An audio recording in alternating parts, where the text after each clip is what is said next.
Maayong gabi sa tanan ug sa padayon natong pagtuon sa pulong sa Ginoo.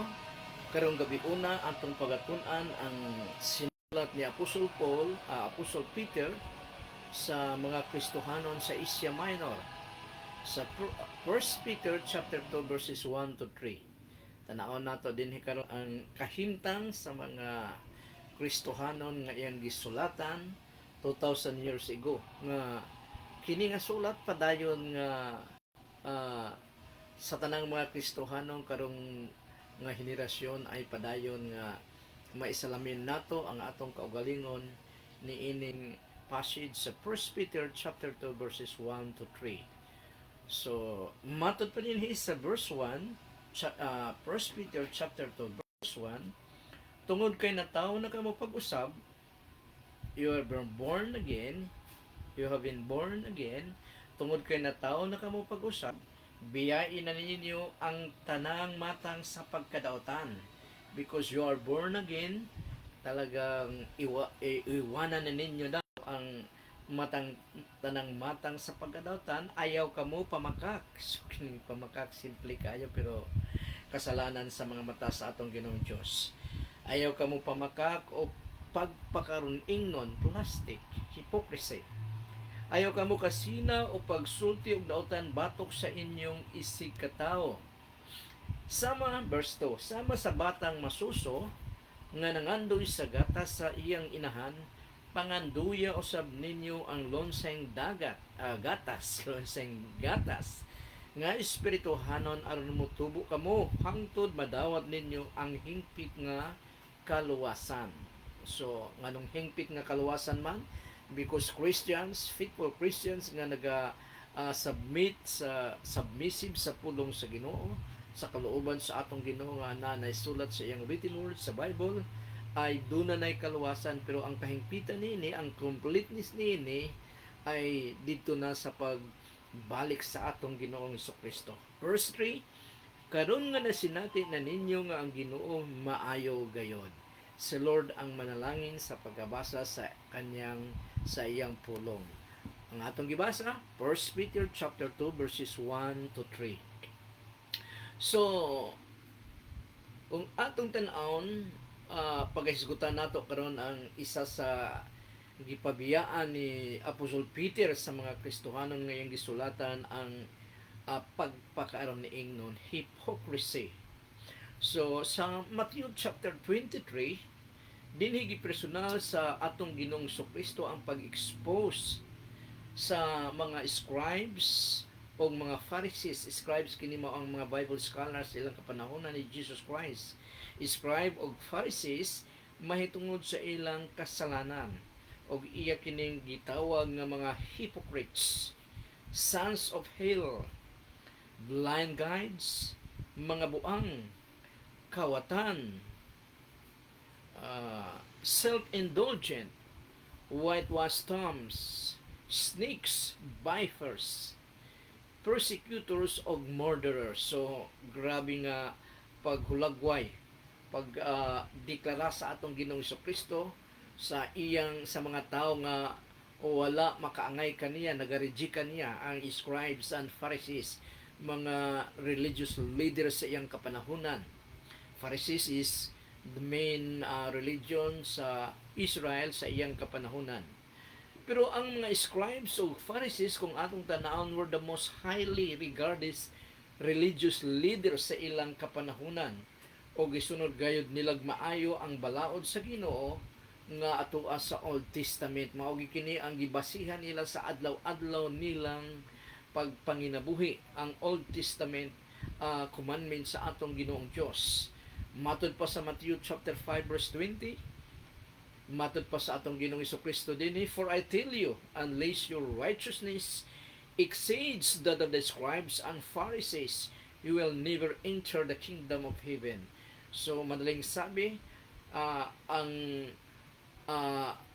righteousness, ang pagkamatarong sa mga Kristohanon ay mulabaw pagyood sa mga scribes and Pharisees, religious leaders sa kapanahunan sa atong Ginoong Kristo, kung saan ilagay yung ginasunod ang Old Testament nga commandments sa atong Ginoong Diyos word by words, pero matod pa sa atong Ginoong Kristo kung dili mo labaw ang atong pagkamatarong ni ining mga tawhana nga mga religious leaders, dili kita makasulod sa iyang gingharian. Dili kita makaingon that they are being insincere kining mga Pharisees and scribes. They believe fully in what they were doing nga kini insakto ug maayo. Ang warning sa mga scribes and Pharisees which centers on hypocrisy ay para sa tanang nag-ingon nga sila ay tinuod nga mga Kristohanon. Ilabi na gayud sa mga leader sa simbahan. So naay mga atong makita na ay mga hypocrites sulod sa simbahan gyapon. So muning giingon ni Apostle Peter nga dapat biyaan na kining mga klase nga mga pamatasan. Sa 1 Peter chapter 2 verses 1 to 3, nagsugo ang Ginoo kanatong mga born again Christians nga number 1, dili na mamakak o magpakaron ingnon. So dili kini tiyaw-tiyaw nga pagsugo kung dili tinud-anay pag once nga ang atong Ginoong Dios magsugo sa sangkatauhan ay kini ay kayang buhaton sa iyang gisugo, o kung dili kini tumanon sa iyang gisugo, normal lamang nga moabot ang panahon nga silutan gayud siya sa Ginoo. So number 1 nga sugo sa atong Ginoong Dios sa 1 Peter chapter 2 verse 1, dili mamakak o dili magpakaron ingnon. Matod pa sa verse 1, tungod kay natawo na kamo pag-usab, you have been born again, biyain na ninyo ang tanang matang sa pagkadautan. So ang pagpamakak, ang pagpakaron ignon ay isa sa matang nga dautan sa mga mata sa atong Ginoong Dios. Ayaw kamo pamakak o pagpakaron ignon. Sa 1 Peter chapter 2 verses 1 to 3, nagsugo ang Ginoo kanatong born again Christians nga number 2, dili na kita masina og magsultig dautan batok sa atong isig katao.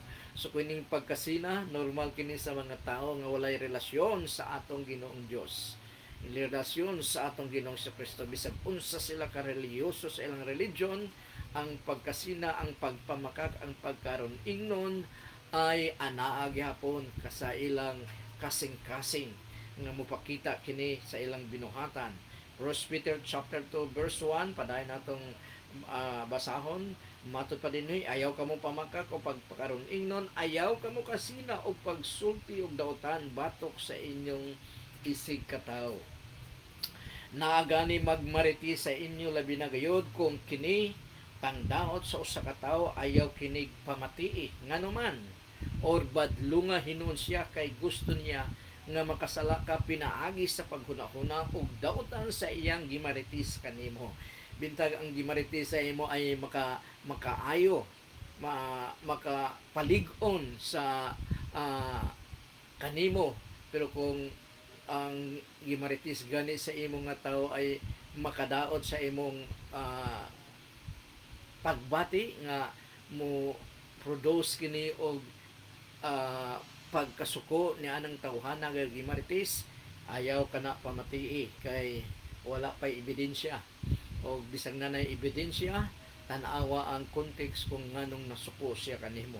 Sa Proverbs chapter 18 verse 15 ug 17 matod pa dinhi, ang mga taong maayog panabot gusto og andam kanunay nga makakat-on. So ang dili gustong makakat-on walay panabot kay mo man gingon dinhi opposite lamang. Ang mga taong maayog panabot gusto og andam kanunay nga makakat-on. Verse 17, ang unang musulti sa usa ka husay murag husto gahangtod. Ang unang musulti sa usa ka husay kining parang naay gihusay. Ang unang musulti sa usa ka husay murag husto hangtod nga sukit-sukiton na siya sa iyang kontra. Dunay cross-examination. So makita nato dinhi, nagipakita dinhi ang parang naa sa hearing, naa sa husgado. Sukit-sukiton ang unang musulti kung tinuod ba ang iyang gisulti. So munang giingon sa Proverbs chapter 18 verses 15 ug 17. Sa 1 Peter chapter 2 verse 1, nagsugo ang Ginoo kanatong born again Christians nga ikatulo, i-desire ang pag-study sa written word of God para motubo sa pagtuo ngadto sa atong Ginoong Hesus. 1 Peter chapter 2 verse 2. Matod pa dinhi. Sama sa batang masuso, so gamay pagid nga bata dahil masuso pa man. Sama sa batang masuso nga nangandoy sa gatas sa iyang inahan, panganduya usab ninyo ang lonseng gatas nga espirituhanon. So gi-compare sa atong Ginoong Dios through Apostle Peter ang hulagway sa atong espiritual nga kinabuhi ng usa ka bata nga masuso, kinahanglan ginyang mususo sa iyang inahan para dili siya matay sa gutom. Mausab kini giingon dinhi, panganduyo usab ninyo ang lonsang dagat, pure milk nga espirituhanon aron motubo kamo hangtod madawat ninyo ang hingpit nga kaluwasan. Unsa ba kining lonsang dagat nga lonsang gatas nga espirituhanon? Matod pa sa atong Ginoong Kristo sa Matthew chapter 4 verse 4 nga man shall not live by bread alone, but by every words that come out in the mouth of God. So ang pulong sa Ginoo, ang written word of God nga naa naisulat sa Bible, mao na ang pagkaon sa atong espiritual nga kinabuhi sa atong mga kalag para dili ma-malnourished, dili ma-anemic ang atong espiritual nga kinabuhi, o kini nga kinabuhi mao kini ang maatubang sa atong Ginoong Dios o sa atong Ginoong Kristo. Sa verse 4, nagsugo ang Ginoo. 1 Peter chapter 2 verse 4, nagsugo ang Ginoo kanatong mga born again Christians nga, number 4 verse always, verse 3 pa din, always be reminded sa goodness ni Jesus sa imong kaugalingon. Pamalandungi kanunay ang pagkamaayo sa atong Ginoong Dios sa atong kaugalingon, sa imong kaugalingon, para magkaroon ka ng appreciation sa atong Ginoong Dios, magpasalamat ka kaniya, o makaingon ka nga ang Dios gayud maayo. Matod pa sa verse 3 ng 1 Peter chapter 2, karon nga nasinati na ninyo nga ang Ginoo maayo gayod. So maayo gayod ang Ginoo. Karong adlaw ganin ng buntag nakamatata nga kusgan, maayo og panlawas dahil sa goodness of God. Pwede natang di makamata, pero tungod sa pagkamaayo sa Ginoo gi-extend pa nga atong kinabuhi, og hangtod karong gabiuna ay mga baskog ang atong lawas. Tinuod nga ang Dios maayo dahil siya ay nakasupply sa tanan natong panginahanglan. Not desires, but sa atong mga needs. Iba ang needs, iba ang desires. So adlaw-adlaw na ang sa provision sa atong Ginoong Dios, every needs nga atong gikinahanglan. Tan-aw nato si Judas isip model. Kini si Judas katong usa sa disciples sa atong Ginoong Kristo nga nagluib kaniya. Isip model sa pagpakaroon ingon tayo wala sa mga disciples sa Ginoong Hesus. Nagpakaroon ng hypocrite si Judas nga kauban sa 11 apostles sa atong Ginoong Kristo, sa atong Hesus Kristo mismo. Tanaw nato sa John chapter 6 verse 64, the Gospel of John chapter 6 verse 64, matod pa dinhi, apan diha kaninyo adunay mga wala nagatuo kanako. Matod pa sa atong Ginoong Kristo sa iyang 12 disciples, diha kaninyo adunay mga wala nagatuo kanako. Miingon siya niini tungod kay nahibaluanan niyang daan kung kinsa kadtong mga dili mo tuo o kung kinsa ang magluib kaniya. So na ay mga disciples niya nga dili bagid mo tuo, wala pa insaknong pagtuo, pero ang perfect nga gipakita ni sa atong Ginoong Kristo sa iyang deklarasyon ay si Judas nga magluib kaniya daw. Verse 66 paingon sa 71, John chapter 6 verse 66, sukad ni anto daghan sa mga sumusunod ni Jesus ang mibiya og wala na mukuyog kaniya. Ang audience di ini ay dili lamang 12 apostles, kung dili daghan nga mga nagasunod-sunod kaniya tungod sa ilang nakita nga mga milagros sa atong Ginoong Kristo. Nining higayuna ikatatapos lang niya pagpakaon sa pila lamang katinapay og isda sa pila kalibok ka mga tao. So munang nagsunod-sunod sila tungod sa panalangin tungod sa blessings nga ilang makuha sa atong Ginoong Kristo, mauna ang ilang motibo. Pero ang insaktong motibo sa pagsunod nato sa atong Ginoong Dios ay dili tungod sa blessings, kung dili response kini nato sa iyang pagkamaayo sa atong pagkatao, sa atong kinabuhi. Dahil kung makasandal o makabatay ay makabase ang atong pagsunod sa atong Ginoong Kristo tungod sa blessings lamang, paano kung wala na blessings? Mutalikod na usab kita sama nining mga tawhana sa atong Ginoo, dili na kita mosunod dahil wala na blessings. Pero kung kita mosunod sa atong Ginoong Kristo, sa atong Ginoong Dios, nagaubi, nagapamuhat sa iyang pagtulunan bisag walay blessings, tungod kay ang atong pagsunod sa atong Ginoong Kristo, sa atong Ginoong Dios ay response sa iyang pagkamaayo sa atong kinabuhi, padayon paghihapon kitang nagasunod kanya.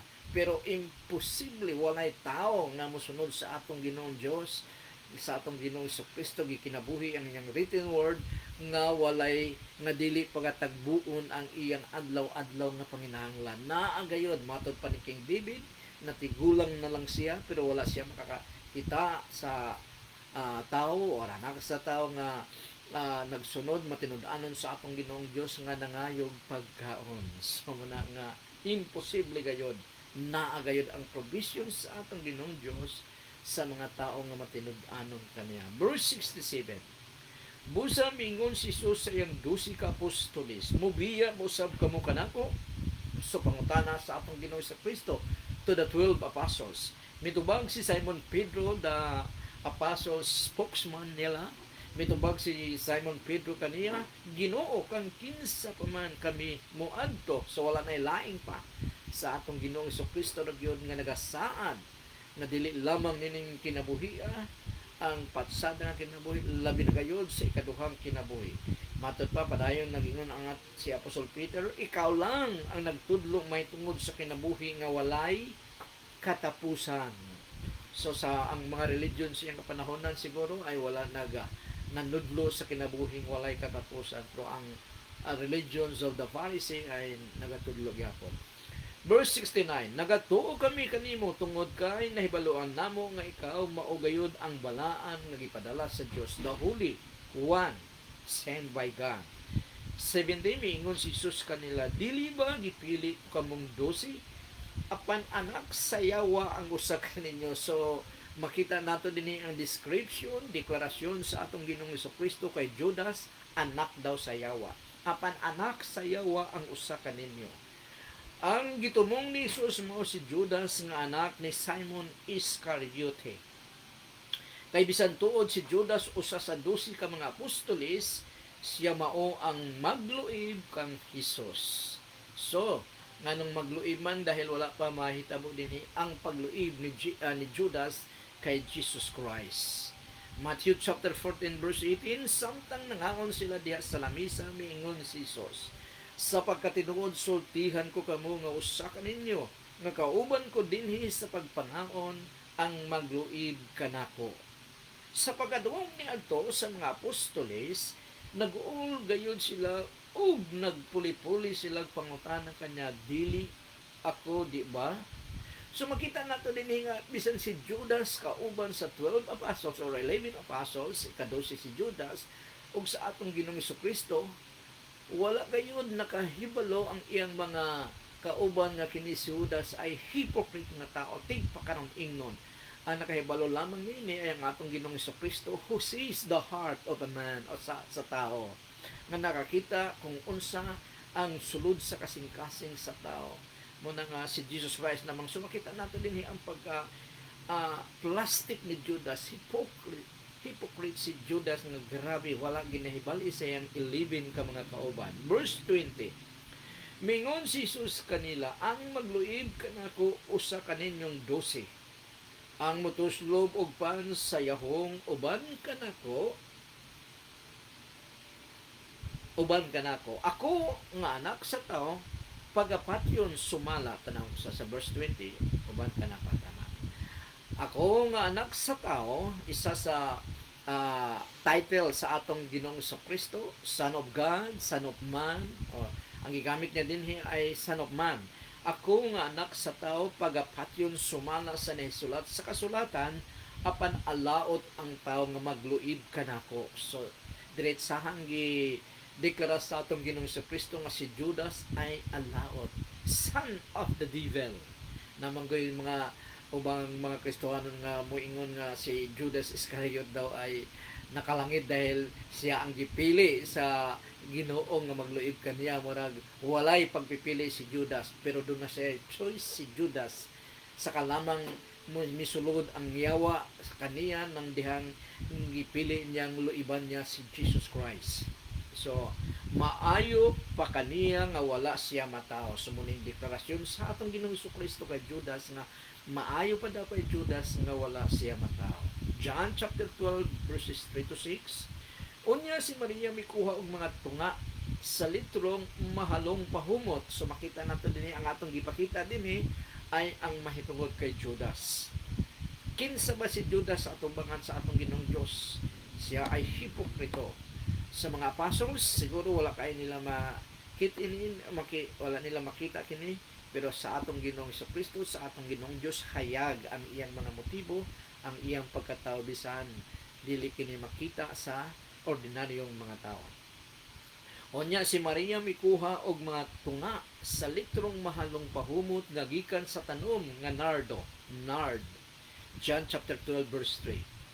Gibukbo niya kini sa tiil ni Hesus, pagkahuman gitrapuhan niya sa iyang buhok. So kini si ang uban ini na naging ingon nga mao ni si Mary Magdalene nga isa sa gipalaya siya sa dunay mga demonyo nagasanib kanya ug gipalaya sa atong Ginoong Kristo, o taas day ang iyang buhok matod pa dinhi dahil dili niya magamit ang iyang buhok sa pagpahid sa perfume nga gibubo niya sa tiil sa atong Ginoong Kristo.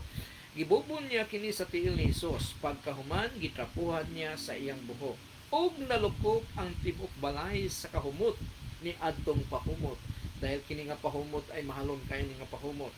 Verse 4 ng John chapter 12.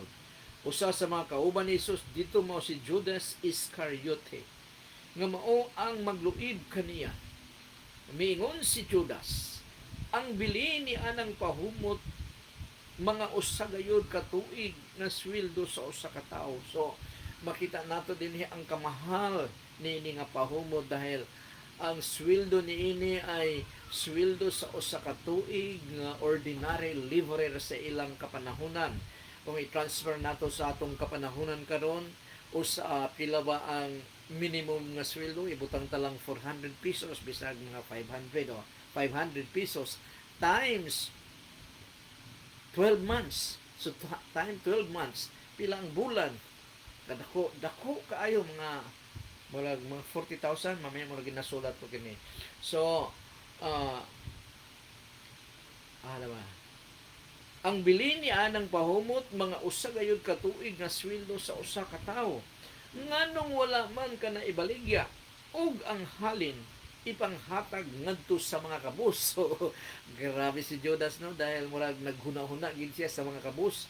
Murag mao ni siya ang mga kung atong ihulagway karon mo ni ang hipokrito nga mga congressman nga nagkuan sa mga pangkuan sa baha ang sa daw karon nga ay gi-question sa Senado, gi-hearing sa Senado, mao ni sila. So verse 6, makita nato dinhi nga kung dili Ginoo ong dili si Jesus ang makakita sa iya, ang ordinary yon yang mga kauban dili gid mahibalo dahil hipokrito gayud si Judas. Verse 6, gisulti niya kini dili tungod kay naluoy siya sa mga kabos, kundili tungod kay kawatan siya. Kawatan din si Judas Iscariot. Tungod sa kwarta giluiban niya ang atong Ginoong Kristo. Delikado gining kwarta. Na ay mga full gospel church karon nga nakasentro ang ilang message ay sa kwarta. So pakatandaan nato nga ang nagluib nga ang reason nga nang luiban ang atong Ginoong Kristo siyang apostles, isa sa iyang apostles nga si Judas ay tungod sa kwarta. Bawal, dili naman bawal kung dili ingat-ingat diyon sa kwarta. Matod pa dinhi gisulti niya kini dili tungod kay naluoy siya sa mga kabus kun dili tungod kay kawatan siya si Judas. Siya mao ang tagakupot sa ilang kwarta og nagapangawkaw siya niini. Siya daw ang treasurer sa kwarta nila ni Jesus Christ sa 12 apostles dahil dunay mga naga-support sa iya nga gani ang asawa ni si Cleopas, asawa sa sinaligan or manager sa ni King Herod ay naga-support man kanila financially. So daghan sila kwarta siguro sa naa sila dala nga kwarta og si Judas ang nagkupot niini og matud pa dinhi nagapangawat si Judas sa ilang kwarta. So mao ni ang hipokrito nga tao nga apostoles sa atong Ginoong Jesucristo. Kung atong tanawon si Judas, layo ra kaayo ta kay Judas. Dahil si Judas Iscariot kauban sa atong Ginoong Jesucristo sa 11 apostles nung ang atong Ginoong Jesucristo nagpakaon, grabe nga mga milagro nga gibuhat ang atong Ginoong Jesucristo atua si Judas og nagsib siya kauban sa mga 11 apostles sa atong Ginoong Jesucristo. Sa paglakaw sa atong Ginoong Jesucristo sa ibabaw sa dagat ato agapon si Judas og nakasaksi siya sa matag milagro nga gibuhat sa atong Ginoong Jesucristo, pero ang iyang kasing-kasing ay wala mabag-o dahil tungod sa kwarta. Ang Ginoo ra gayud ang makakita sa atong motibo ngadto sa atong pag-serve kaniya. Wala na ilaing pa. Kay siya lang ang nakakita sa atong mga kasing-kasing. Matod pa sa Jeremiah chapter 17 verses 9 to 10, the heart is deceitful above all things. Ang kasing-kasing daw ay deceitful. Binisayaan niya, basta deceitful. Nagapangtunton. Matunto. Pwede kang maluko sa imong kasing-kasing. Matunto sa imong kasing-kasing. The heart is deceitful above all things and beyond cure. Who can understand it? I, the Lord, search the heart and examine the mind. So, ang atong Ginoong Diyos lamang ang nakakakita sa sulod sa atong kasing-kasing. Matod pa niya din sa Jeremiah 17 verse 10. I, the Lord, search the heart and examine the mind to reward the man according to his conduct, according to what his deeds deserves. Ibalhin nato sa Matthew chapter 7 verse 22 to 23. Niadtong adlaw daghan unya ang moingon kanako, Ginoo, dili ba nagsangyaw man kami sa mensahe sa Dios? Naghingilin sa mga yawa og naghimog daghang mga milagro. So gipakita dinhi sa atong Ginoong Jesucristo ang mga tao nga murag tinuod nga mga Kristohanon.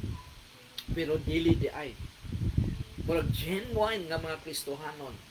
Pero ang ilang kasing-kasing lahi di ay. Ang ilang kasing-kasing bisag nag-serve sila sa Ginoo ay layo ra sa Ginoo dahil naa sila'y string attached sa ilang pag-serve. Balikon ko ang verse 22 ng Matthew chapter 7.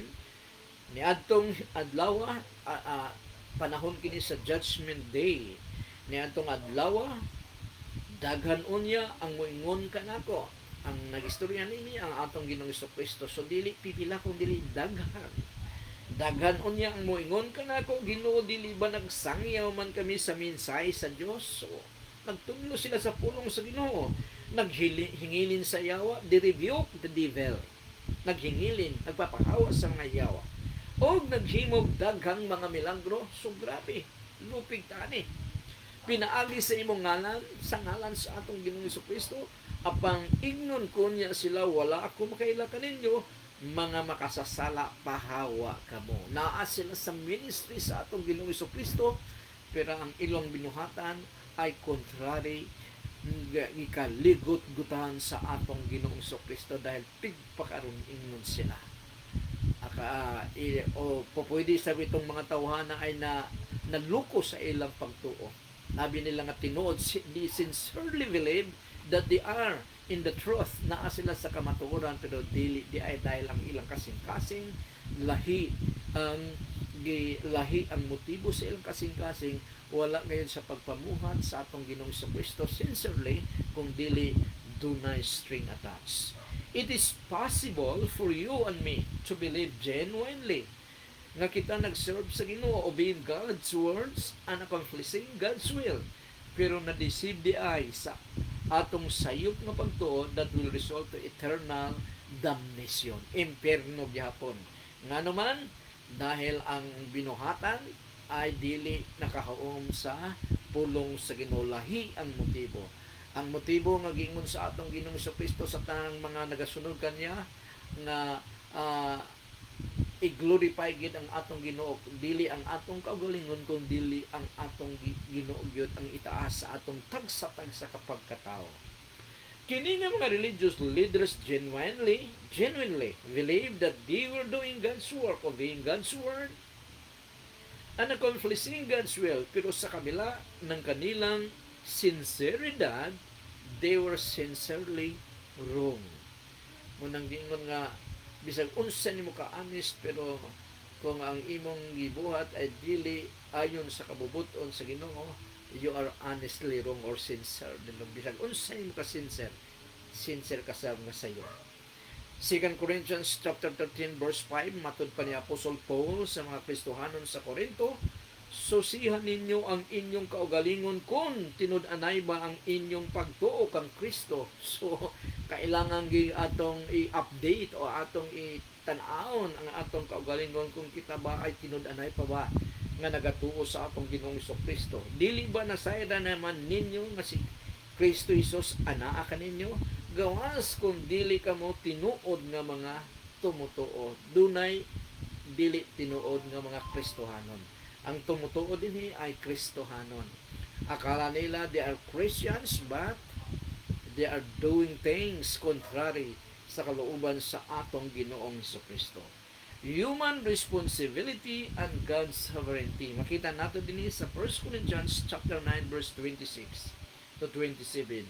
Mao kana nga sa akong pag-alagad sa Ginoo, diretso gayud ang akong pagdagan. So gihulagway din ni Apostol Paul ang iyang pag-serve sa Ginoo, kung naabay liko-liko, kung dili matud pa niya diretso gayud ang akong pagdagan paingon sa daganan. Ug kung sa boxing pa, wala ako nanumbag sa hangin. 27. Busa kung adunay dili maayo nga panganduyon ang akong lawas, gipaningkamutan ko gayud nga pugnan kini, gidisiplin yang kaugalingon. Sumuna nga kung ang bawal sa Ginoo, bawal gina siya. Kailangang disiplinahon nato ang atong kaugalingon na dili nato buhaton ang bawal sa Ginoo. Matud pa ni Apostol Paul kay Timothy, train yourself to be godly. So ang sa ka-training ay anaa ang pagdisiplina, Discipline yourself. Gipaning kamutan ko gayud nga pugnan kini kay basin kung human kung maitudlo o matudloi ang uban.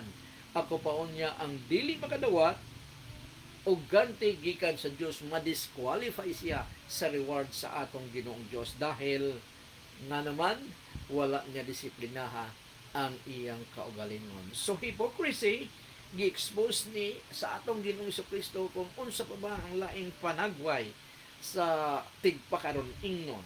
Matthew chapter 23 verse 5, matod pa din himuon nila ang tanan aron lamang sila makita sa mga tao. So ipakita din ang iyang audience din kasagara gyapon ang mga scribes and Pharisees. Iyang gihulagway din sa iyang audience ang klase nga kinabuhi sa mga scribes and Pharisees. They are hypocrites. Hipokrito, tigpakaron ingnon. Matod pa niya din himuon nila ang tanan aron lamang sila makita sa mga tao. Munang selfie. Gusto nila nga sila ang makita, dili ang ilang gialagaran. So nakatutok ang ilang pananaw sa ilang kaugalingon mo ng selfie. Mo ng idolatry. Gi-idolize nila ang ilang kaugalingon. Nakatutok sila. Himo nila nga ang tanan aron lamang sila makita sa mga tao, tan-awa ug unsa kadagko ang sudlanan nila sa mga sinulat nga mga bersikulo sa mga scribes ni o Pharisees. Sa kasulatan nga ilang gibutang sa ilang mga agtang o gihigot sa ilang mga bukton.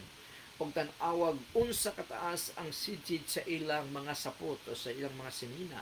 Verse 6, gusto sila sa labing maayong mga dapit sa mga kumbira. So, doon na kumbira, doon na celebration, dito gid sila sa first class nga lingkuranan. O sa mga linaing lingkuranan sa mga sinagoga, walay alampuanan or fellowship center. Gusto silang yukbuan o tahuron dito sa mga merkado o tawgong magtutudlo sa mga tao. Matthew 23 verse 25 padayon, pagkaalaot ninyong mga magtutudlo sa balaod o kamong mga parisiyo, mga tigpakaron ingnon, gilimpyuhan ninyo ang gawas nga bahin sa inyong baso o plato apan ang sulod na puno sa inyong mga kinuha pinaagi sa pagpanlupig o kahkom. So muning mga figure of speech or language of accommodation nga gihulagway sa atong Ginoong Kristo sa mga scribes and Pharisees, mga tigpakaron ingnon. Verse 26, mga parisiyo, mga nga buta, limpyuhi na ninyo ang sulod sa baso o plato ug malimpyo usab ang gawas niini. After sila sa panglabas, pero ang ilang kasing-kasing sa pangloob nila ay gipabayaan nila. Gusto nilang makita sa mga tao nga mga reliyoso gayud sila nakasunod sa Ginoo, pero ang ilang kasing-kasing ay puno sa inggit, puno sa tigpakaron ingnon. Verse 27, pagkaalaot ninyo mga magtutudlo sa walaod ug kamong mga parisiyo, mga tigpakaron ingnon, sama kamo sa mga lubnganan nga pinintalag puti nga manindot tan-aw sa gawas apan sa sulod puno sa mga bukog, sa mga patay o mga hugang butang. So makita nato din nga usa ka pantheon o sa ka lungon ay sa gawas sada kay tan-awon, pero ang sulod ay mga bukog o patayng lawas sa usa ka tawo. So sa samang paagi sa gawas makita sa tanan nga kamo maayo apan sa sulod puno kamo sa mga pagpakaron ingnon og sa mga sala. So mga akong gingong ganina nga after sila ang tigpakaron ingnon ay after sa outside sa ilang pananaw para makita sa ubang tao, pero ang sulod sa ilang kasing-kasing ay puno sa tigpakaron ingnon og mga sala. Verse 33, Matthew chapter 23 verse 33, mga bitin og mga anak sa mga bitin, unsaon man ninyo paglikay nga dili kamo kasilutan didto sa impyerno. So dinhi gipakita sa atong Ginoong Kristo nga usa ka tawo nga tigpakaron ingnon silutan kayud sa atong Ginoong Kristo ngadto sa kalayo sa impyerno. Even the Lord Jesus Christ or our God is the God of love. Ang iyang nature ay nature sa gugma, pero ang mga tao nga iyang creation nga dili musunod kanya gireject ang iyang pagtulunan o siya mismo gireject dahil ang gigikanan sa iyang pagtulunan ay siya mismo. So silutan gayud sila sa Ginoo ngadto sa kalayo sa impyerno. Ang atong Ginoong Dios is a God of justice. Pag siya ay maghatag na og justice, just kayod ang iyang paghukom niini. Ang Ginoong Hesus kayod ang makapagpalingkawas sa usa ka tawo sa bondage of hypocrisy. Romans chapter 7 verse 24, makaluluoy gayud ako, matud pa ni Apostol Paul sa iyang kaugalingon ngadto sa mga Kristohanon sa Roma. Matud pa niya, makaluluoy gayud ako, kinsa ba ang makaluwas ka nako nining makasasala kong pagkatao nga naghahatod ka nako sa kamatayon espiritual.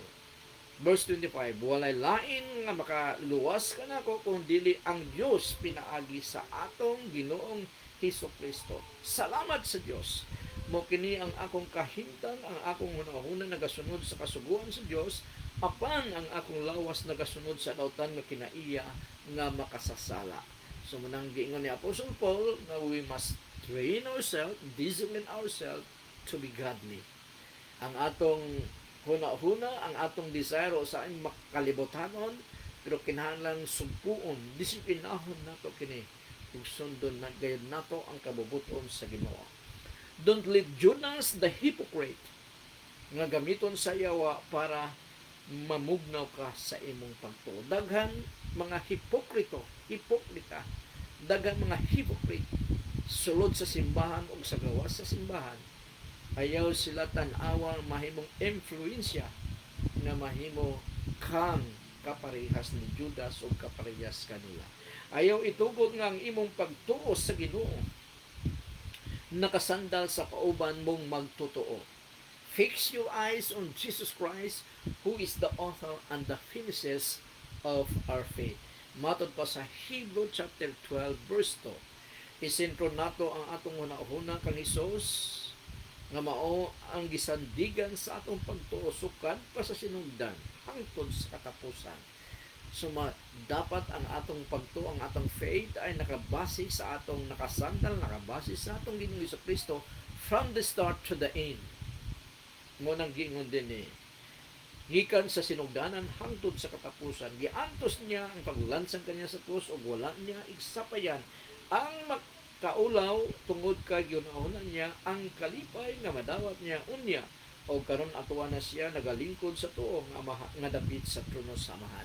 So ang mga temptation, ang mga desire nga kadalasan moabot sa atong una-una sa atong kasing-kasing, kung kini ay contrary sa gusto sa atong Ginoong Kristo, matod pa ni Apostol Paul, patiya kini, disiplinaha kini, ilubong kini, i-crucify kini. Matod pa ni Apostol Paul, I have been crucified with Christ and I am no longer live, but Christ lives in me. The life I live is by faith of the Son of God who loves me and give Himself to me. Medyo kulang. So muna, so number 1, do we practice what we preach sa katong nagatudlo sa pulong sa Ginoo?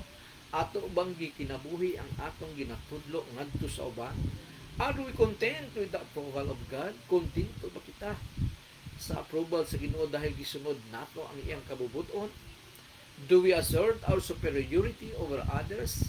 Kita ba ay superior mentality na kita'y tan-aw nato sa uban ay ubos gid sa ato, kita gayud ang labaw, superiority or superior mentality. Does your heart delight in receiving honor over other people? Do you find comfort whenever you realize that you are in a better position or a higher position than someone else? So matod pa niya Apostle Paul nga consider others better than yourself. Sa Book of Philippians chapter 2, kung wako nagkamali, chapter 2. Are you prone to, even in your own mind, exalt yourself above others? So maning mga poos-poos, mga selfie nga pasundayag ang achievement sa kalibutan through Facebook o uban pa. Kung ikaw ay Kristohanon, matod pa sa atong Ginoong Kristo, ang imong itaas ay siya lamang, dili ikaw. Are you prone to even in your own mind exalt yourself above others? Do you compare yourself with other people, measuring yourself against them? Matod pa ni Apostle Paul nga masama or daotan ang pagkumpara nimo ngadto sa uban. Ikumpara nimo ang imong kaugalingon sa atong Ginoong Kristo lang gyud kay bisag unsaon nimo pagpaningkamot ubos kag gyud ko ikumpara nimo sa atong Ginoong Kristo. And number 4, the last, are you focused on outward cleanliness instead of inward holiness?